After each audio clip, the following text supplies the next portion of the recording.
I'd like to offer my book review of Underground Airlines by Ben H. Winters. This book first landed on my radar after I heard an NPR review of it. They interviewed the author.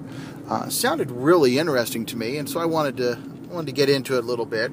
I went to the library to download it. Of course, it wasn't available. I started looking around to see what else the author had written. Come to find out, I had read one of his books, one of his earlier books. He had a book called The Last Policeman.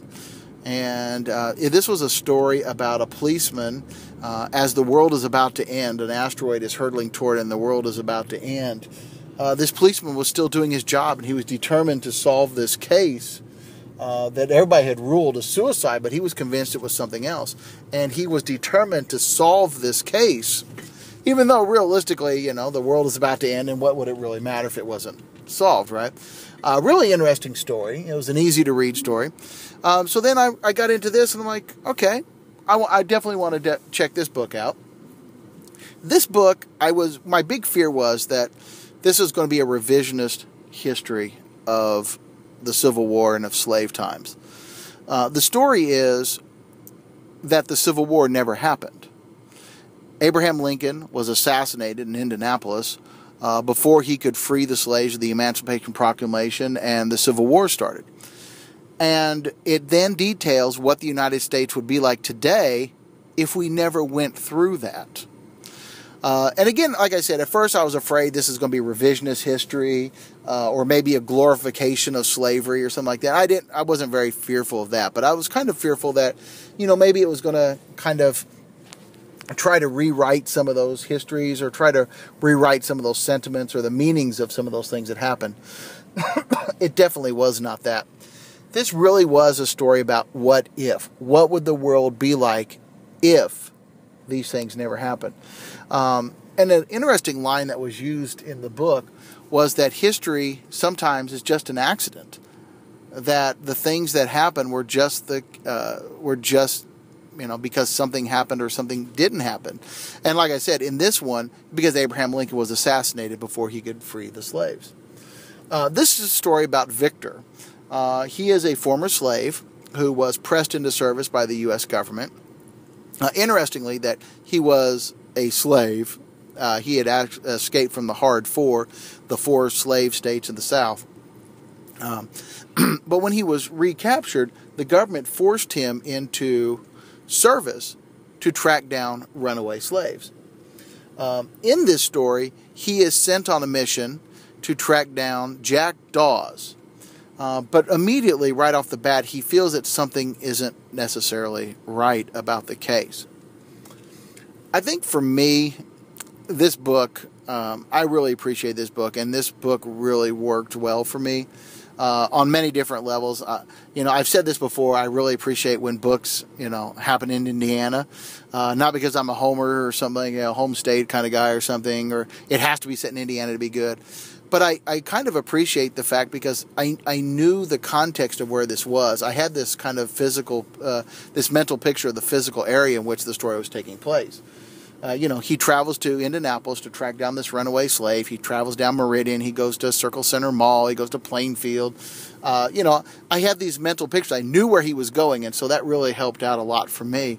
It was interesting, the Indianapolis Star newspaper, the Indy Star, just a few weeks ago had a story about was Pogue's Run real? Because they had all these readers asking, after they read the book, is there really a Pogue's Run? And yes, there really is.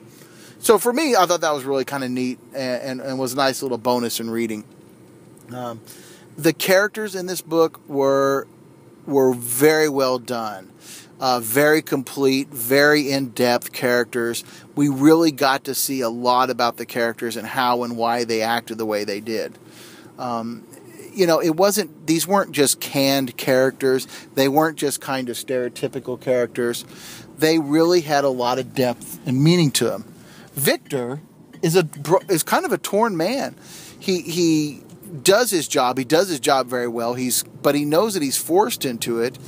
And he's really kind of torn between the fact that he does his job, and he does it very well, but what that really is doing to people that he once was. So that, I think, was kind of an interesting little twist on the story.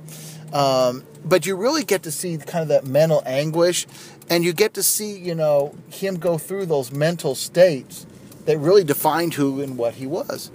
At one point during his investigation, he ends up at an auto body shop, and he's confronting these two bigoted, racist, prejudiced guys, and he pushes them and pushes them and pushes them until they admit that, yes, in the war, they were fighting for slavery, to maintain slavery. And he loses it. And it wasn't like, oh, because Victor's a black guy and these are white guys that he didn't like, and so he acted a certain way. You really got to see what was going on inside his head to make him snap like that. The characters were just really well developed. The storyline was really good, too. It was tense. It was taut. It was nerve-wracking. It was urgent. The bulk of the story happens in an 11-day spread or span. It happens over the course of 11 days. From the time we see Victor starting his case to the time it comes to resolution is 11 days. And you feel that in the story. You feel that in the plot. Just the urgency of it and the push and the drive to get to the resolution. I really enjoyed that. It was, you just couldn't put this down. It was not a book that you could put down. And I thought that was great. The turns in the plot were meaningful. They weren't convenient. They weren't there just so, to get a character out of a situation. Like a lot of times you see some of those convenience plot twists or kind of, oh, this happened and now we're good and stuff. There wasn't that. The twists and turns were meaningful and were appropriate. I thought that, the plot was very well developed and very well executed. But in the end, the real powerful part of this book was that it really forced you to ask those questions, what if? What if what we view as freedom wasn't what it really was? What if our country hadn't gone through the things that it did and had gotten to the point where it is today? It was a really intriguing question. During this story, even though there was the hard four, the four slave states that belonged to the Confederacy, there still was this pervasive, institutionalized prejudice. In fact, it seems like you couldn't even, traveling to the north wasn't enough. You had to go to Canada or you had to go to Europe to fully escape the prejudice. And you get to see, Victor, who, really did things because of, he was still fearful of the white man. That was pretty good because it really kind of forced you to make those questions like, well, are we really there today? You took that context, like, is that what it was really like back then? And then you overlay that on, is that what it's like today?